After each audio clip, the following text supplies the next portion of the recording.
Hello and welcome to Your Space with your host Hannah Arinitwe. We are here once again at the UCU Kampala campus. Today we're going to be diving into a conversation on how we as the young people can utilize innovation and the digital age. If this is something you haven't yet tapped into, well, here is your opportunity. I'm now going to help you get the best out of Ambassador Damalisa. I'm going to ask her a question. Should I? Okay, so Ambassador Damani, from that same perspective, from a point of ideation corner, for the last 2 years, you've been overseeing investment in private sector at a big magnitude, and you should tell people the amount of money you're overseeing. It is important, so maybe they can get some of that funding. Please tell all of us, we should be able to learn about what you're looking for to invest in. What kind of innovations excite your table and your team to make sure you actually pay attention to them? Thank you. The most critical, of course, we are currently in the digital space. So at the moment, the most, I think, attractive investments are in tech, but not tech for the sake of technology, tech that is leveraged to support the existing. So actually, in the ideation corner, I interviewed my doctor. There's a telemedicine hospital where medical doctors leverage technology to be able to provide a service. So whatever you do at your age, right now, if you're a lawyer, you're a doctor, you must leverage technology, because that's where the most critical investments are going. But then also in terms of business growth, that's where the growth is also going. So many of you have your smartphones. So many of you are consuming things, services and products on your phone. So become that person who provides also products and services on your phone to the others, because that's where the world is going. So technology, I would say, is the way to go. And whatever you do, you don't need to be a techie. I am not a tech person myself, but I talk to tech people because I just like to exploit and leverage technology in whatever I do, because that's just generally where the world is going. But then also what the other critical factor I think that we need to take into mind, and some people have spoken about it here,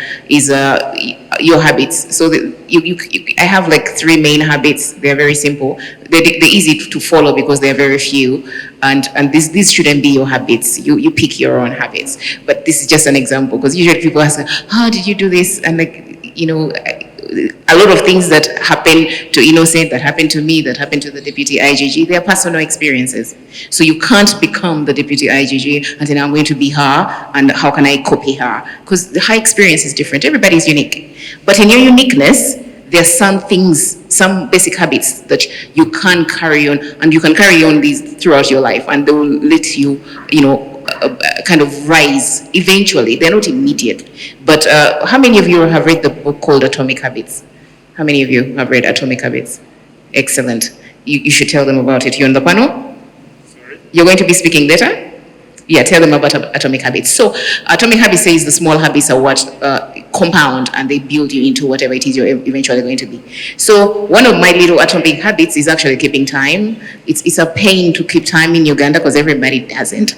But it's one of those things that I do, is I keep time. It's just, usually, most people know I keep time. If I'm late, there's a really good reason why I'm actually late. Timekeeping is critical. There was a time I went for an interview, there was a stronger candidate than me. That candidate came late, they interviewed me before that candidate. And by the time I was done, they interviewed the next person. The best candidate wasn't there yet. And the person who was the decision maker was so pissed off that this person hadn't called, they were late, they gave me the job. I got the job because I kept time. It's a simple thing, but you must always keep time. Okay, for me, that's what I do. I try to keep time in whatever. Then whatever you do, you try to be excellent. So for example, it's simple. When I was coming here, I had to mentally think about what am I going to engage on? How am I supposed to be mentally present? I had a big meeting this morning, but I made sure that I'm still here because I committed to be here. So even the small things, if you're doing your assignment, you do excellent.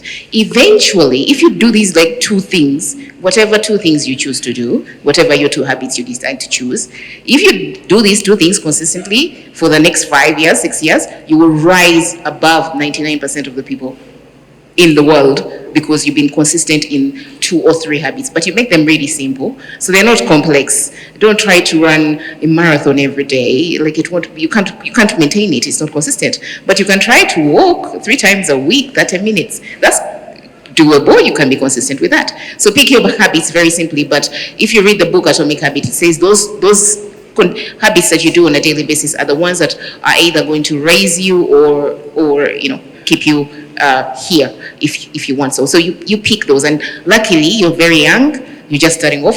These things may land over time. You have these now. You have these quick nuggets for you, so you can take them on really, really quickly. And maybe the last thing I wanted to maybe talk about is the communication. I think I talked about it earlier, but communication in the digital age, again, going back to technology. So you guys have so much freedom to say whatever you want to say right now online, but just know it stays there for forever.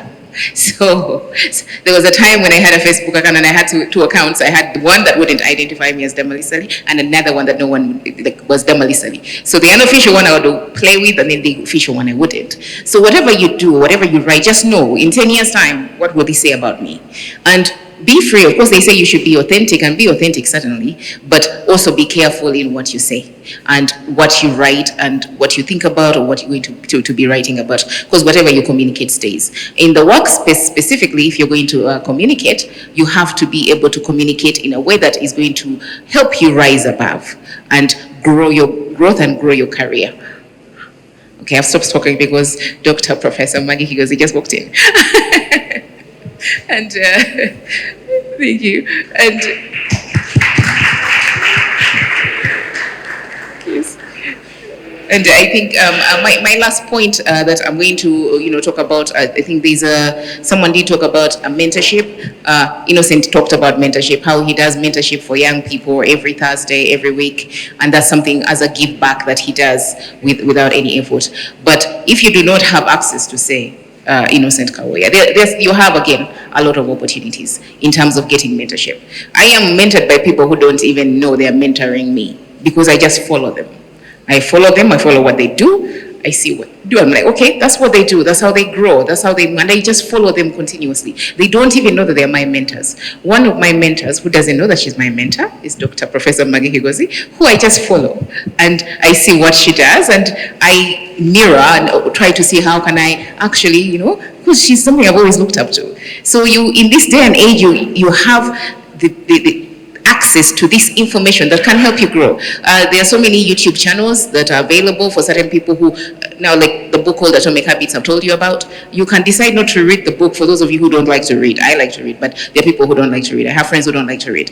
And I just send them 5-minute clips of someone who read the book and summarized it in such a short way, short brief, that you get the entire gist of the book. So you have resources that you can use, and you can use them. Of course, you can go on the internet and on YouTube and waste time, but you can also go on the internet and YouTube and really gather so much knowledge, gather so much information, because other people have done the work and packaged it for you in a way that you can consume very quickly and get all the knowledge that you have. So I encourage you, because I did talk about continuous learning, I encourage you to continuously learn, to use the available knowledge and information you have literally at your fingertips to grow yourself, to build yourself every day, so that you can in about 5 years, and this is not instant, we usually like instant things, but this is not instant, it takes time. So you have to hang in there and learn, and I can guarantee you in 5 years, 3 years you'll be here, 5 years you'll be here, 6 years you'll be there. It takes time. Everyone you look up to, if you really spoke to them, you will find out that it took time. It was not instant. Whoever you see where it is instant, it will end because it was too instant.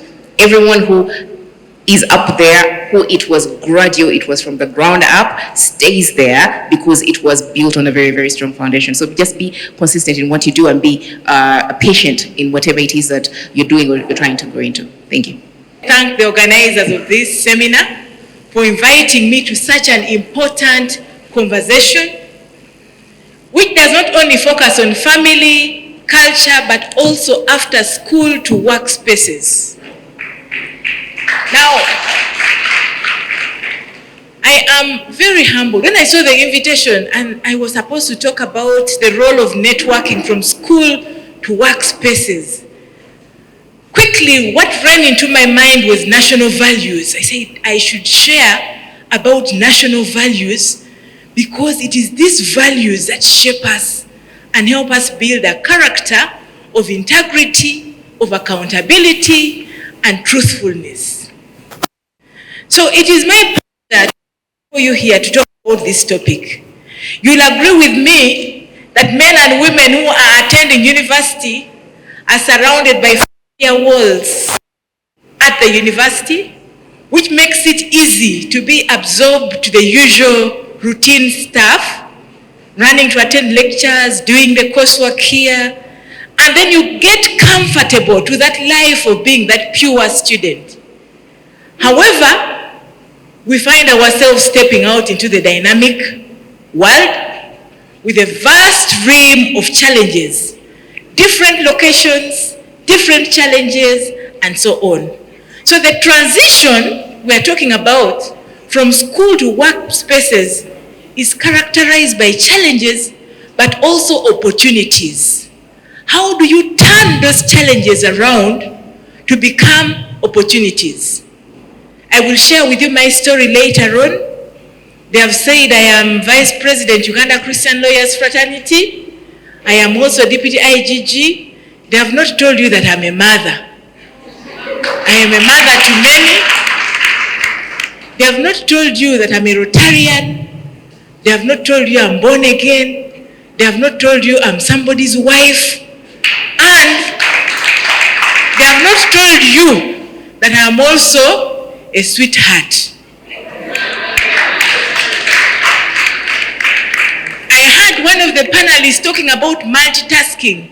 He has a job, I think somebody from the Commonwealth, he has 4 or 5 jobs he's doing. Do you have the ability to multitask? By the way, they did not tell you that I'm also a musician. I sing with the Anglican choir, AYF, and I sing alto.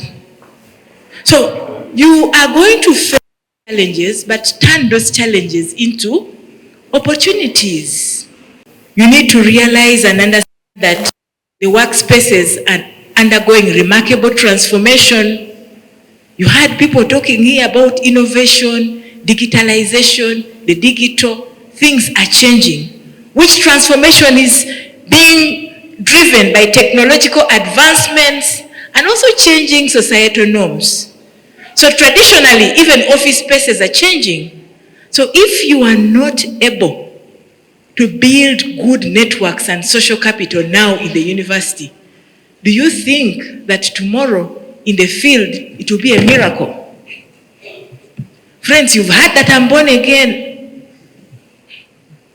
But not that born again who goes to say, I receive, I take. No.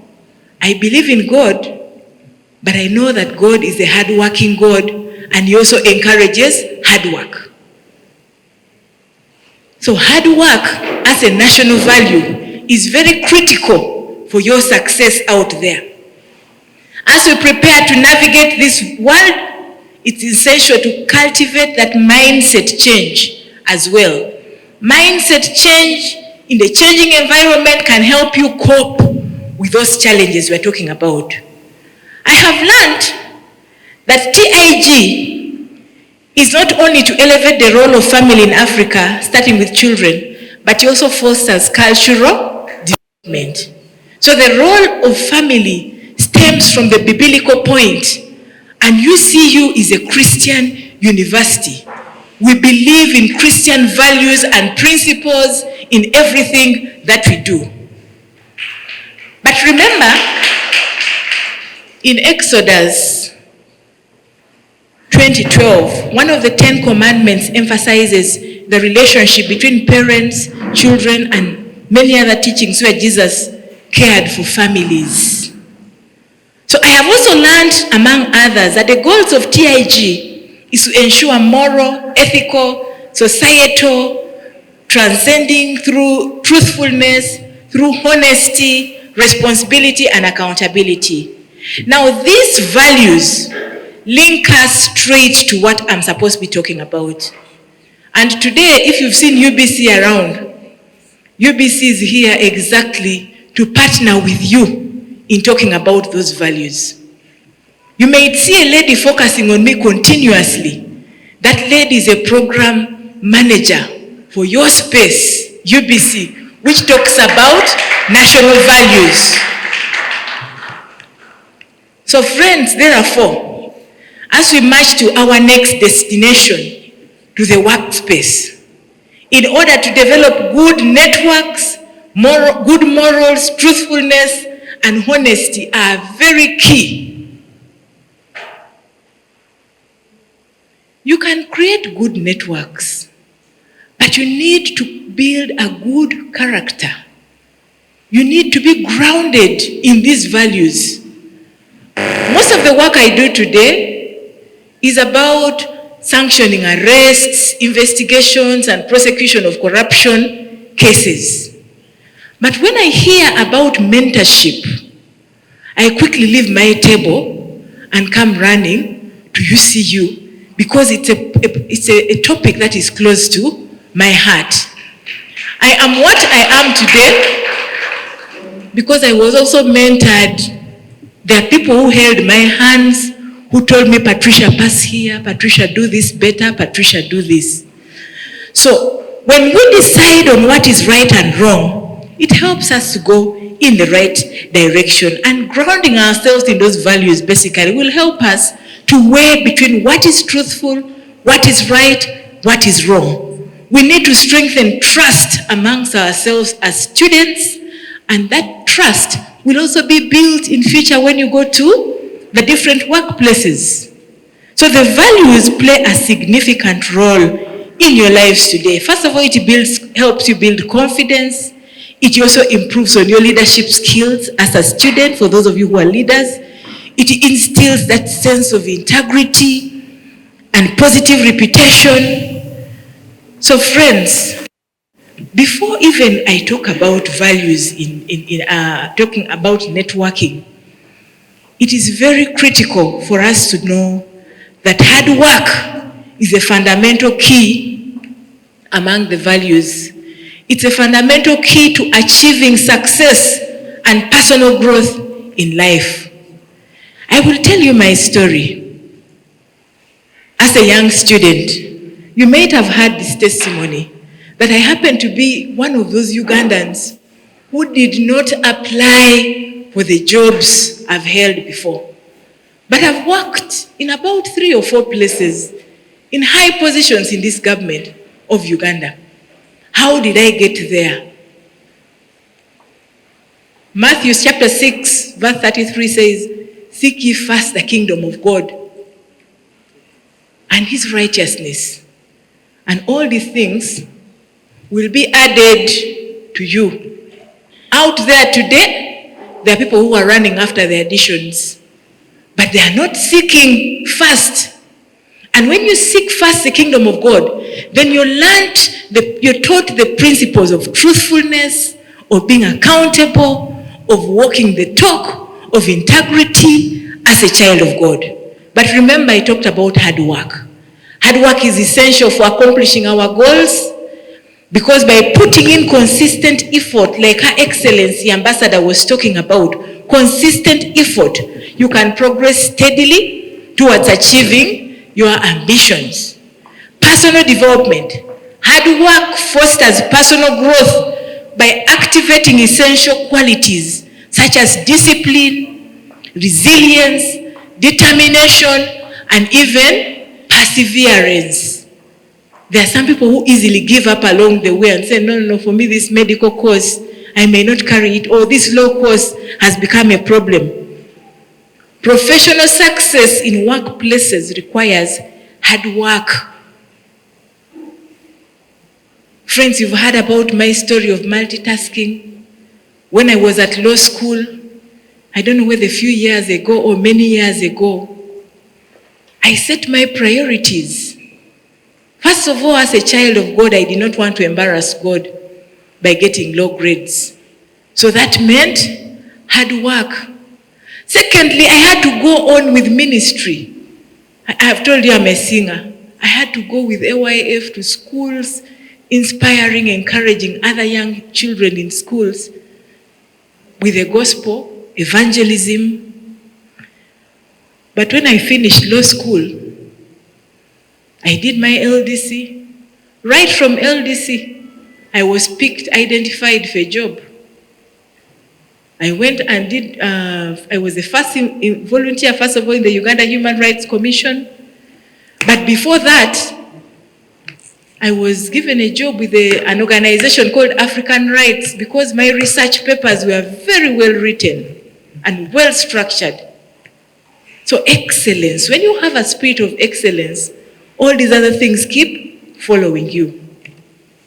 My first job was with that African Rights, then I got to Uganda Human Rights Commission. At the commission, the first day I reported, I asked myself, how can I be the best volunteer ever this institution has had?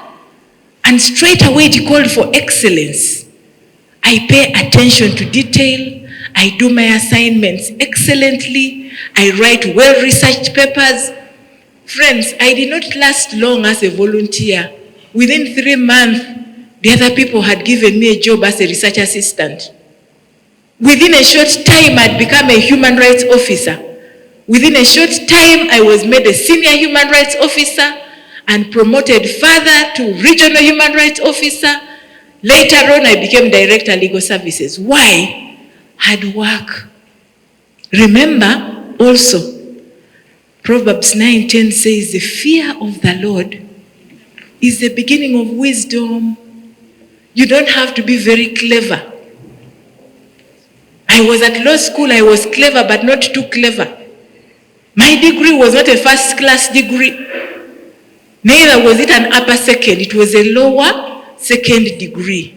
But now ask yourself, a person with a lower second degree can also be a Deputy Inspector General of the government of Uganda? Praise God. I did not last too long, although I took 10 years at the Uganda Human Rights Commission. But from the Uganda Human Rights Commission, I was headhunted again and taken to the Directorate of Ethics and Integrity under Office of the President as Principal Legal Officer. Now, as Principal Legal Officer, I again asked myself the other question, how can I be the best Principal Legal Officer in this institution? And I did exactly those things. Friends, I've never been Assistant Commissioner, neither have I been a Commissioner, which is the hierarchy of the government of Uganda. But I jumped to Director Legal Affairs because of hard work. The God we serve is a miracle working God. While I was doing all that, I was now multitasking. I was also doing my doctorate. Remember, it's important to widen your knowledge base because life out there is so competitive. So competitive. Thank God for the Commonwealth Scholarship Program. But it is also very competitive. The Commonwealth will not just take anybody. They will need people who have displayed good character, discipline, and hard work. So, where was I? At the Directorate for Ethics and Integrity. Through hard work, I initiated and developed policies, laws to do with anti-corruption, to do with values, and so on. The anti-homosexuality law, we reviewed it within the Anti-Pornography Act. I did the Anti-Corruption Act, Leadership Code Act, and so many acts related to fighting corruption. And that was just within 6 years. Because I displayed excellence, I was again headhunted from the Directorate for Ethics and Integrity, and I went to Ministry of Works and Transport. I tried to reject and say, no, but I've not studied transport laws in detail. Even my PhD was on governance. They said, please, we know you can manage. So I went to Works and Transport, and I still continued to initiate transport laws and policies. I did the road tolling policy for the expressway. I did work with UNRWA, legal advice here and there. I participated in the revival of the Uganda Airlines. Amid these challenges. So why am I telling you all these stories? Because I want you to see the trend. When you display yourself out there, you don't come out as an expert because you've gotten a first-class degree, but with humility and hard work and the fear of the Lord, you will not go wrong. You might be like me, who will not even have to apply for jobs and will just pick you. If you have those values, like we said, UCU is a Christian university, you should be grounded in those Christian values. Today, cases we do on corruption is basically because of the degeneration of values, where you find big people above 18 compromising and beginning to dip their hands in the pockets of government, in the coffers of government, and stealing. We are looking for integrity. So the reason why I came running here was like, an opportunity has come for us to young who will transform this country.